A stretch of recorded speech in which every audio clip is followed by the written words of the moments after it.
어느 날 아침 그레고르 잠자는 불안한 꿈을 꾸다가 깨어나 보니 침대 속에서 흉측한 갑충으로 변해 있었다.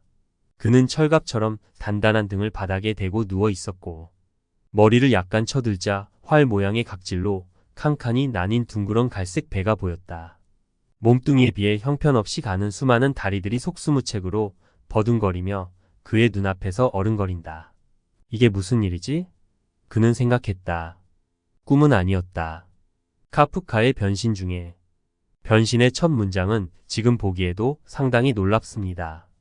사람이 벌레로 변한 것입니다. 아마 20세기 초 당시 사람들은 엄청난 충격을 받았을 겁니다. 더군다나 이 소설이 나온 시기는 사실을 있는 그대로 묘사하고자 하는 리얼리즘적 경향이 정점에 도달한 자연주의 시대 직후였습니다. 일단 묻지도 따지지도 않고 다짜고짜 주인공이 벌레로 변했다고 시작하는데 왜 하필 벌레로 변했으며 어떤 벌레로 변한 것일까요? 여기서 많은 분들이 오해하시는 것 혹은 궁금해 하시는 것이 벌레 종류입니다. 흔히 갑충이라고 번역되기도 하고 그냥 벌레라고 번역되기도 하는데 독일어로는 웅게치퍼입니다. 이 단어는 원래 특정한 종류의 벌레를 가리키는 것이 아니라 인간에게 해를 끼치는 곤충이라면 일반적인 의미를 가지고 있습니다. 해충이라는 말이 의미상으로는 가장 정확한 번역일 거라 생각됩니다. 그러니까 카프카는 이 단어도 가족에게 해가 되는 벌레 정도의 의미만 전달할 뿐 나머지 구체적인 형상은 독자의 상상력에 맡기고 있다고 생각하는 것이 맞을 것 같습니다. 실제로 변신의 초판본 표지에는 벌레가 아닌 한 남자의 그림이 그려져 있는데 카프카 본인이 그레고르 잠자는 곤충이라는 해석을 경계하고 독자의 상상력을 제한할 수 있기 때문에 표지에 벌레 그림을 넣지 말라고 출판사에 요청했다고 합니다. 질거리. 그레고르 잠자는 평범한 직장인이었습니다. 어느 날 아침 그는 불안한 꿈에서 깨어났습니다. 하지만 그가 침대에서 눈을 뜨고 보니 그는 자신이 벌레로 변해 있다는 사실에 충격을 받았습니다. 이게 무슨 일이지? 그레고르는 혼란스러운 마음으로 생각했습니다. 그는 철갑처럼 단단한 등을 바닥에 대고 누워 있었고 눈앞에는 자신이 잔인한 꿈의 주인공이 되었음을 깨닫게 해주는 수많은 다리들이 어른거렸습니다. 그는 가족을 부양하기 위해 열심히 일했던 자신이 왜 이렇게 변해야 했는지 이해할 수 없었습니다. 처음에는 그를 걱정하던 가족들이 점점 그를 부담스럽게 여기기 시작했습니다. 여동생이 그를 보며 경악하는 모습을 보며 그레고르는 차츰 외로움과 고통을 느끼게 됩니다. 그는 더 이상 가족의 소중한 일원이 아니라 그들에게 짐이 되는 존재가 되어버린 것입니다. 하지만 이상하게도 그는 벌레로서의 새로운 삶에서 잠시 자유를 느끼기도 했습니다. 그는 자신의 방 안에서 벽과 천장을 기어다니며 그동안 억눌렸던 감정이 해방되는 듯한 기분을 경험했습니다. 이렇게 자유롭게 숨쉬고 기어다니는 것이 과연 나에게 주어진 새로운 삶인가? 그는 혼자 중얼거리며 비록 외모는 끔찍하지만 일상에서 벗어난 듯한 즐거움을 찾았습니다.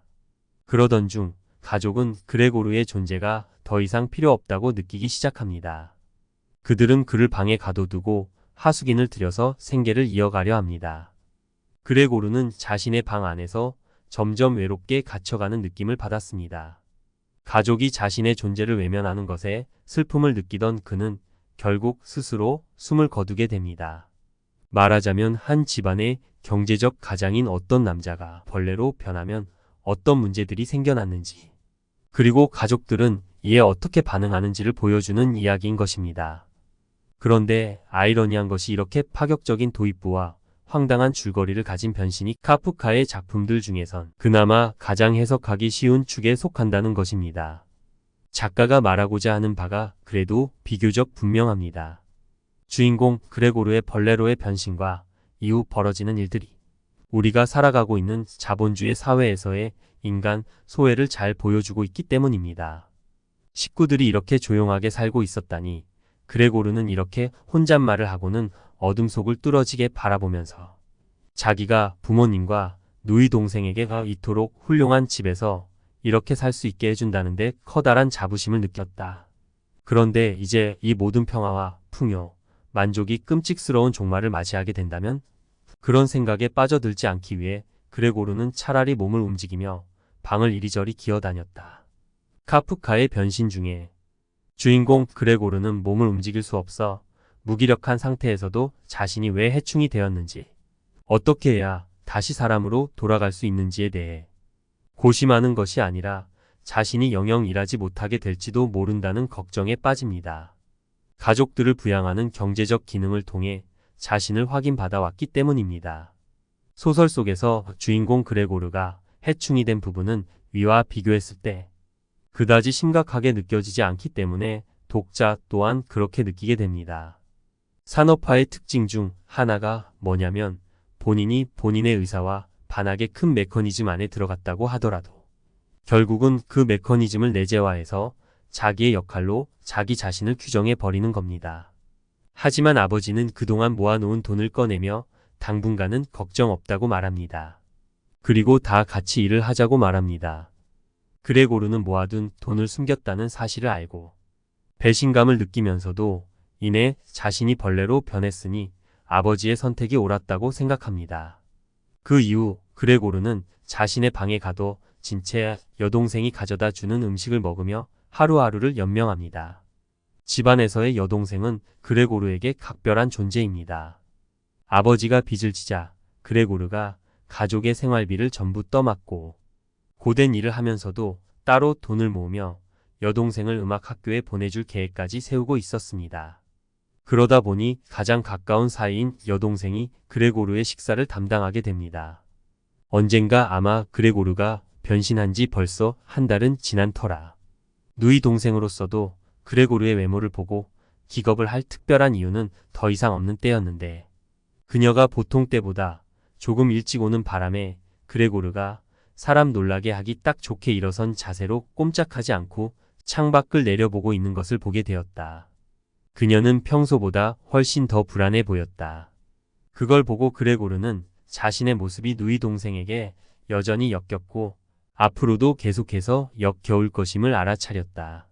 그리고 소파 밑에서 그의 몸이 아주 조금이라도 빠져나와 있으면 그녀는 그걸 보고 도망쳐 버리지 않기 위해 안간힘을 쓰고 있다는 사실도 알게 되었다. 카프카의 변신 중에 불과 얼마 전까지도 가족의 생계를 책임지던 자랑스러운 아들에서 이제는 밥이나 축내는 벌레 기생충가 된 것입니다. 그래서 사이가 좋았던 여동생이지만 벌레로 변한 자신을 역겨워 한다는 걸 알고 숨는 것입니다. 하지만 그레고르의 행동들을 보면 벌레로 변한 것을 괴로워 하기만 하는 건 아닙니다. 오히려 반대의 모습도 보여집니다. 그는 심심풀이로 벽과 천장을 이리저리 기어 다니는데 재미를 붙이게 되었다. 그는 특히 천장에 매달려 있기를 좋아했다. 바닥에 엎드려 있을 때와는 모든 것이 달랐다. 숨도 더 자유롭게 쉴 수 있었고 그러면 가벼운 진동이 몸속을 지나갔다. 그레고르는 위에 매달려 있으면서 거의 행복하기까지 한 방심 상태에 빠져들곤 했는데 그러다가 자기도 모르게 그만 몸을 놓아 버려 바닥에 쾅 떨어지는 일도 있었다. 그러나 그는 이제 당연하게도 전과는 비교가 안 될 정도로 몸을 잘 가눌 수 있었기 때문에 그렇게 심하게 떨어지더라도 다치는 법이 없었다. 카프카의 변신 중에 어찌 보면 그레고르는 벌레로 변한 것을 즐기는 것처럼 보입니다. 벌레로 변한 것이 사실은 무언가 끔찍한 상황이 아니라 자유로운 시간을 보낼 수 있도록 경제적 의무와 속박으로부터 해방된 상황을 뜻하는 것이 아닌가 하는 생각도 됩니다. 그레고르는 원래 외판원으로 일하느라 눈코 뜰 새 없이 바쁜 사람이었습니다. 벌레로 변한 이후 처음으로 자유롭게 숨도 쉬고 방심 상태에 빠져들기도 합니다. 이때 그레고르의 방은 아주 잠깐 동안이나마 비인간적이고 어리석고 지루한 일상적 현실 세계를 넘어 설 수 있게 해주는 도피처나 탈출구 같아 보이기도 합니다. 그레고르가 자유롭게 방벽과 천장을 기어다닌다는 것을 알게 된 여동생은 어머니에게 오빠의 방안, 가구들을 모두 치우자고 합니다. 여동생은 오빠에게 벌레로서의 자유를 주고 싶어 합니다. 어머니는 언젠가 사람으로 돌아오게 되면 서운해할 것이다. 망설이지만 결국 딸은 뜻대로 가구들을 옮기기 시작합니다.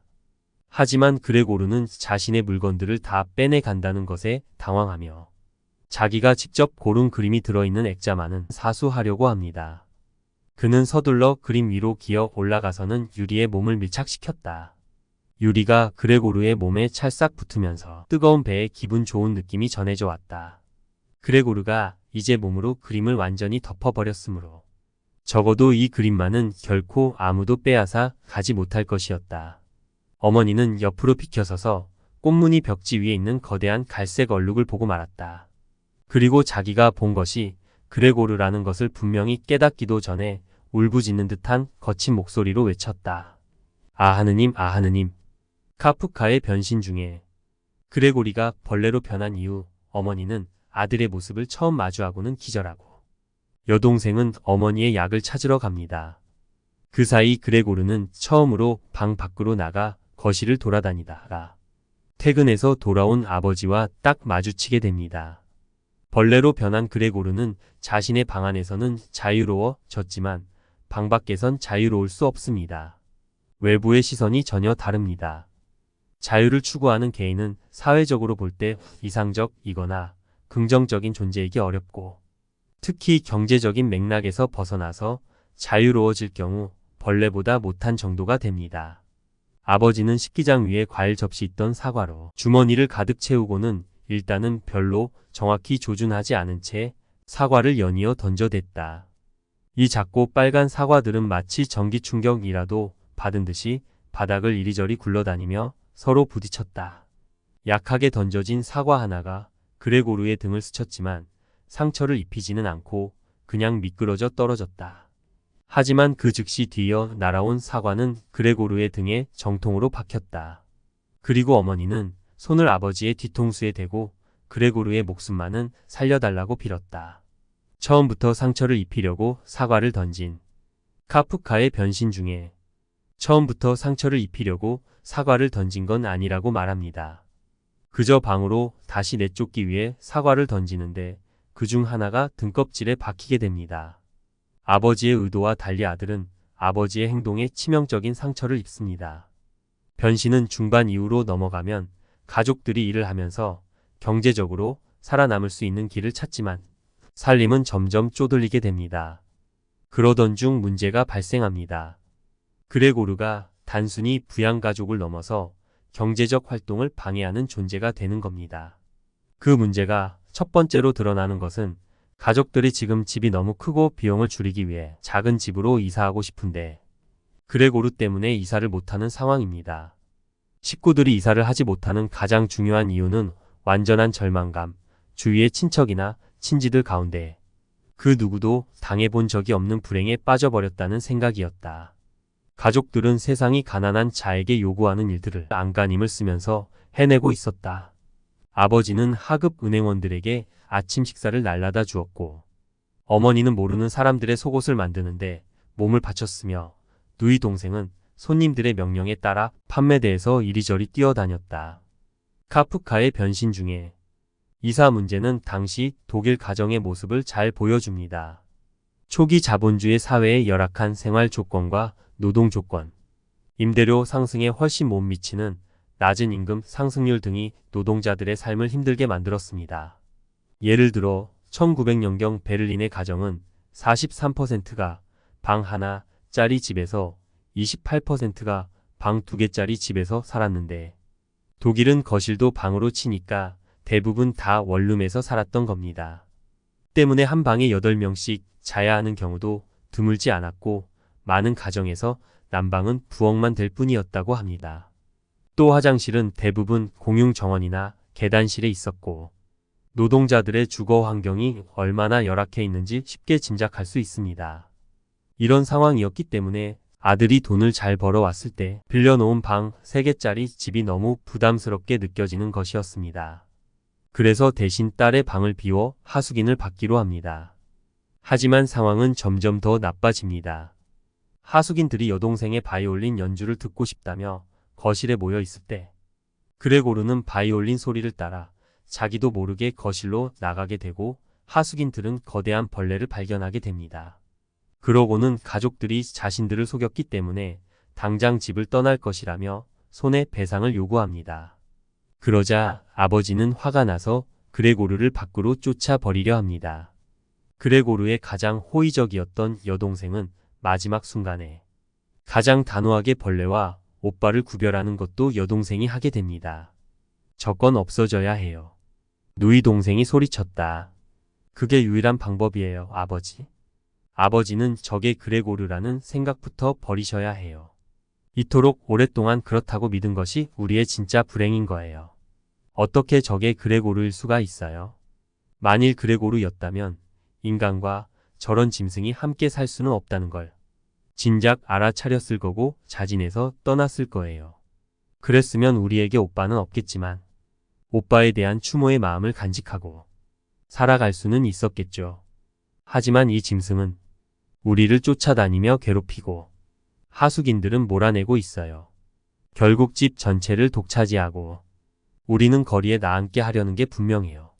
카프카의 변신 중에 이런 동생의 변화는 왜 생겨나게 됐을까요? 그레고르가 벌레로 변한 시기까지 여동생은 경제활동의 맥락에서 벗어나 있었습니다. 경제적인 관점보다는 인간적인 관점에서, 가족의 관점에서 오빠를 바라보았습니다. 그런데 이제 본인 스스로가 경제활동에 뛰어들 수밖에 없게 되었습니다. 그리고 그 순간 여동생 역시 어머니와 아버지처럼 오빠를 경제적인 관점에서 바라보게 되는 겁니다. 벌레는 이제 더 이상 지켜줘야 할 불쌍한 오빠가 아니라 가족의 경제적 상황을 악화시키는 존재가 된 겁니다. 어쨌든 약간의 온도 차는 존재하지만 가족들은 결국 모두 자의적으로 방 안에 있는 벌레가 그레고르가 아니라는 결론을 내립니다. 그리고 그레고르는 거실에 나왔다가 이 대화를 엿듣게 되고 다시 방으로 들어가기 위해 애쓰다가 다리가 꺾인 채로 방에서 쓸쓸히 죽습니다. 좀 와서 봐요. 그게 죽었어요. 적이 엎드려서 완전히 죽어버렸다니까요. 잠자 부부는 침대에서 일어나 앉아서 파출부의 소란 때문에 놀란 가슴을 진정시킨 뒤에야 비로소 그녀가 전한 소식의 의미를 이해할 수 있었다. 잠자 씨가 말했다. 이제 하느님께 감사드릴 수 있겠다. 그는 성호를 그었고 세 여자도 그를 따라했다. 카프카의 변신 중에 등에 사과가 박힌 후 그레고르가 거의 음식을 먹지 못해서 등과 배가 납작해질 정도였지만 가족들은 아무도 신경 쓰지 않았고 결국 죽음에 이르게 된 것이었다. 가족들은 심지어 그레고르의 죽음을 슬퍼하지도 않습니다. 그레고르의 시체 처리를 파출부에게 맡긴 채 오랜만에 가벼운 마음으로 외출을 합니다. 그레고르의 죽음에 그 어떤 동정도 없이 차갑게 밝은 미래를 준비하는 겁니다. 그들은 전차를 타고 교회로 나들이를 갔다. 그들밖에 타지 않은 기차 칸에 따뜻한 햇살이 가득 비춰들었다. 그들은 좌석에 편안히 등을 기대고 앉아 앞으로의 일에 대해 이야기를 나눴는데 곰곰이 따져보니 전망이 전혀 나쁘지 않다는 사실이 드러났다. 이렇게 서로 이야기를 나누는 동안에 잠자 씨와 잠자 부인은 점점 생기를 띄어가는 딸을 보며 그녀가 뺨이 창백해질 정도로 온갖 심한 고생에 시달리면서도 최근 들어 아름답고 풍만한 몸매의 처녀로 피어났다는 것을 거의 깨달았다. 그리고 행선지에 이르러 딸이 가장 먼저 일어나며 그 젊은 몸으로 기지개를 켰을 때 그들은 마치 새로운 꿈과 좋은 의도가 확인된 것처럼 느껴졌다. 카프카 변신 중에 이러한 상황은 자본주의적인 인간 소외의 상황이 가족에까지 도달했다는 걸 보여줍니다. 경제적 가치가 가족의 사랑에까지 영향을 미치고 있다는 걸 보여줍니다. 그러나 이 상황에 대해 우리는 그레고르의 부모와 여동생을 비난할 수 있을까? 아마도 무작정 비난할 수는 없을 겁니다.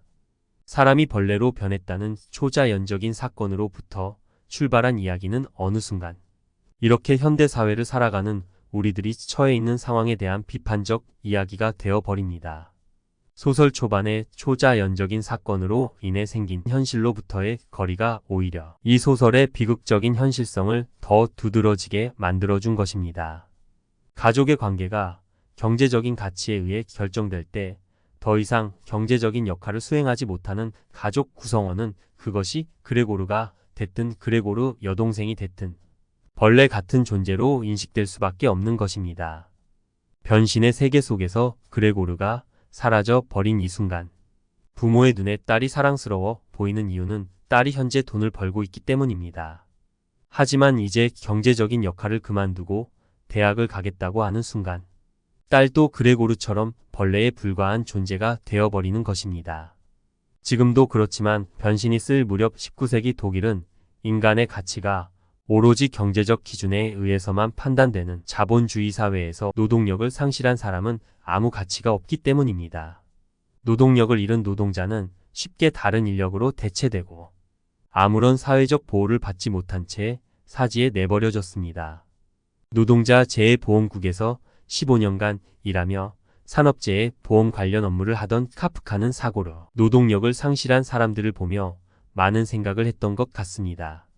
그리고 작품 속에서 벌레로의 변신이라는 초현실적 상징을 사용함으로써 현실 세계의 모순을 보다 강조하여 보여준 것이라 생각합니다.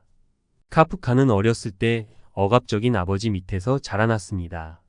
자수성가한 사업가였던 아버지는 카프카가 자기처럼 씩씩하게 자라나길 바랐습니다. 하지만 어린 카프카는 책 읽는 걸 좋아하는 내성적인 아이였습니다. 하지만 아버지는 카프카를 이해하려고 하지 않았습니다. 씩씩한 아들을 원했던 아버지는 그에게 지나치게 가혹했습니다. 아버지가 신체적 학대를 가한 건 아니었지만 어린 카프카에게 상처를 주기에는 아버지의 말과 표정만으로도 충분했습니다. 하지만 순종적이었던 어머니는 아버지를 말리는 대신 그냥 방치했다고 합니다. 이때의 경험으로 그는 어른이 돼서도 낮은 자존감과 자기 혐오에 시달려야 했습니다. 이런 아버지와의 관계는 이후 그가 쓴 많은 소설에 큰 영향을 미쳤습니다. 카프카는 아버지를 만족시키기 위해 적성에도 맞지 않는 보험회사에서 일하게 됩니다. 카프카는 바쁜 직장 생활을 병행하면서 여러 작품을 썼지만 생전에 그의 작품을 알아봐주는 사람은 거의 없었습니다. 카프카는 죽기 5년 전인 1919년 아버지에게 40페이지가 넘는 장문의 편지를 썼습니다. 분노와 자기 연민에 빠지는 대신 아버지를 용서하기로 한 것이었습니다. 편지에서 그는 아버지로 인해 자신이 얼마나 큰 상처를 입었는지를 설명하면서 이렇게 말했습니다. 아버지는 제게 왜 그렇게 나를 무서워하냐고 물으셨지요. 그때는 제대로 대답할 수 없었습니다. 여전히 아버지가 무섭고 할 말이 너무 많아서였습니다. 아버지는 우리 관계가 소원해진 것이 모두 제 탓이라고 생각하시는 것 같습니다. 하지만 어떻게 보면 우리가 이렇게 된 건 아버지의 탓도 제 탓도 아닙니다. 아버지가 이 점을 이해할 수 있다면 우리 사이에는 어느 정도 평화가 찾아올 겁니다. 적어도 끊임없이 저를 책망하는 일은 줄어들겠지요. 우린 정말 너무 달랐습니다. 그래서 저는 큰 상처를 받았지만 저는 그것이 아버지의 탓이라고 생각하지 않습니다. 아버지도 어쩔 수 없으셨겠지요. 저는 겁이 많은 아이였습니다. 물론 고집센 면도 있었지만 친절한 말 한마디와 따뜻하게 바라봐주는 것만으로도 저는 아버지의 말을 따랐을 겁니다. 아버지는 저를 대할 때 항상 시끄럽게 화를 내셨습니다. 저를 강하고 용감한 아이로 키우고 싶으셨으니 그 방식이 옳다고 여기셨을 겁니다. 지금이야 아버지가 속으로는 따뜻하고 마음 약한 사람이란 것을 압니다. 하지만 대부분의 아이들은 겉으로 드러난 것만 받아들일 뿐입니다. 어느 날 밤 저는 물을 가져다 달라고 고집을 피운 적이 있었습니다. 목이 말라서가 아니고 그저 재미로 그랬던 것 같습니다. 몇 번 타일러도 제가 말을 듣지 않자 아버지는 저를 침대에서 끌어내 발코니로 데려갔습니다. 그리고 그곳에서 잠옷만 입고 있는 저를 한참이나 추위에 떨게 했습니다. 아버지의 그런 행동이 잘못됐다고 말하고 싶지 않습니다. 단지 아버지가 저를 대할 때 항상 이런 식이었다는 걸 말씀드리고 싶었습니다. 그날 이후로 저는 꽤 고분고분해졌지만 이때 일은 제게 큰 상처가 됐습니다. 제가 이해할 수 없었던 건 아버지의 말 한마디가 얼마나 큰 고통과 수치심을 유발할 수 있는지를 정작 아버지는 전혀 모르고 있다는 점입니다. 아버지의 교육수단은 욕설과 위협, 빈정대기, 악의적인 웃음, 그리고 이상하게도 자기 연민이었습니다.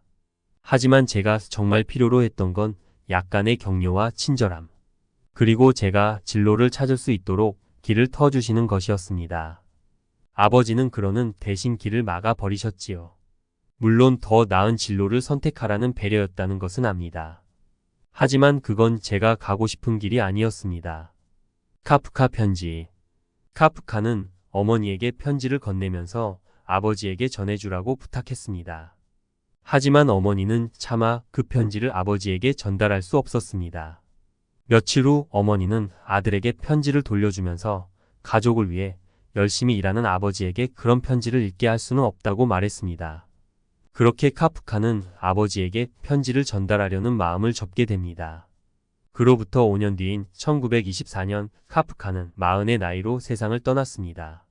폐결핵을 앓고 있던 카프카는 음식을 삼킬 수 없어서 굶어 죽었던 것으로 보입니다. 카프카는 죽으면서 친구였던 막스 브로트에게 자신의 원고를 모두 태워달라고 부탁했습니다. 하지만 친구가 카프카의 부탁을 어기고 그의 원고를 출판한 덕분에 카프카는 20세기 가장 위대한 작가 중 한 명으로 평가받고 있습니다.